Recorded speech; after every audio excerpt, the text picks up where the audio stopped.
Welcome to my channel for what it's worth, and welcome back. It's been a couple months since I posted my last video finishing up a study on the book of Revelation. And for the last year or so that I've been posting videos, the focus has been on Bible prophecy, and that was something I really wanted to dive into and get more clarity about. And I really enjoyed the study. And I'm sure there's much more that I could post about, but I'm not going to really focus on prophecy for now, pretty much because I think I've kind of tapped out. Like, there's nothing left in the tap. I know there's so much more to learn, but I think if I was just making videos about prophecy just to keep making videos, that I'll do what a lot of other channels seem to do, some of them, where they just kind of look for prophecy and prophetic fulfillment under every rock, behind every headline, just looking for something that's not really there, or taking the Bible and trying to find new novel interpretations of certain prophecies that nobody else has ever seen before until now when I discovered it. And that just becomes like a guy who cried wolf, and then people just start to tune you out and don't listen to anything you have to say about it, because everything becomes prophecy. And if everything is prophecy, nothing is prophecy. And, it's like, I don't want to do that, and I wouldn't be faithful to Scripture or to the Lord if I were to approach it that way. And so what I would like to do is take on some other topics that are important to me, or that I have had a strong urging to revisit and re-explore. One of those topics, I'm not going to talk about right now because I've still got more to read up on it, is the topic of Reformed theology, Calvinism, Arminianism, Biblicism, all of that kind of stuff that has to do with the sovereignty of God and salvation, and maybe revisiting and re-exploring what I thought I understood, what I thought I knew, and ask some hard questions and not depend on the system to answer it for me, or what other theologians have affirmed to be the basis of my answer for things. But to ask some really hard questions, and maybe not even have all the best answers, but maybe just explore that. That's something I'm looking into right now. There's a whole story behind that, but I won't get into, I think I've told that story a little bit in one of my previous videos about just where I'm at and where God has led me over my life and kind of where I came from. But one of the topics I would like to talk about and explore, and especially if you're a young man, share this with other young men, and that would be on the topic of just Christian manhood, masculinity, toxic masculinity, as some like to call it.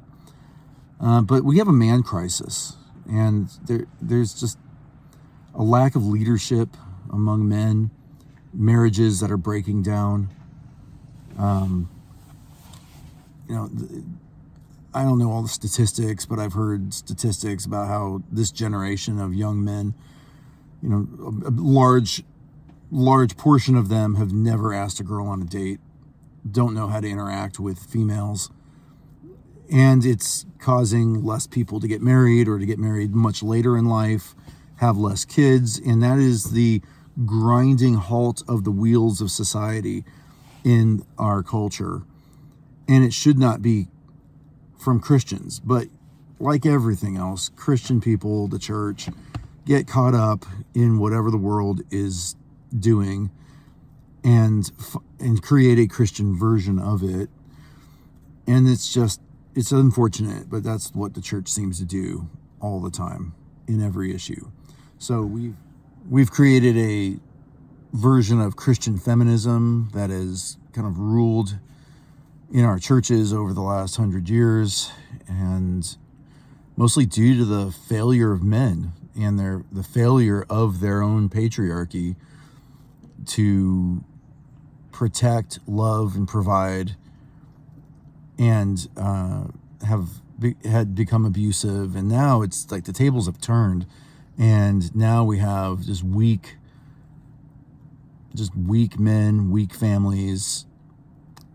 And I just want to talk about all of those kinds of things, and how if you were like, I would be talking to you as if I was talking to myself when I was 18. Back before I knew hardly anything about women, about really marriage and fatherhood or anything. I mean, what would I want my 18-year-old self to know? Because there's lots of other ones out there, 18-year-olds and 17-year-olds who really don't have any guidance from a good father. And all the ups and downs I've been through as a man, and through this man crisis that our generation is going through, I would like to just speak to it and what I've learned. So that's going to be the focus here for the next series of videos. Again, I don't think it probably won't go as long as the prophecy videos. I mean, there was so much more to that.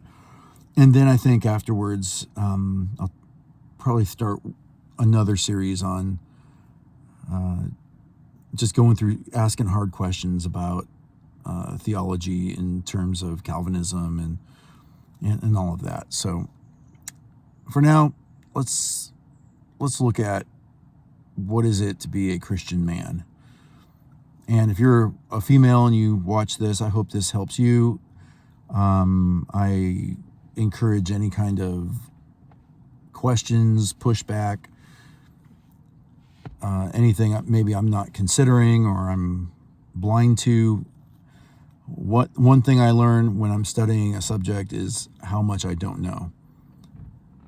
And often I learn from others who bring about certain points of view I've never considered, or questions I've never asked myself. So I appreciate any kind of feedback that any of you who watch would give. So that'll be it for now, and we'll start the first video on this.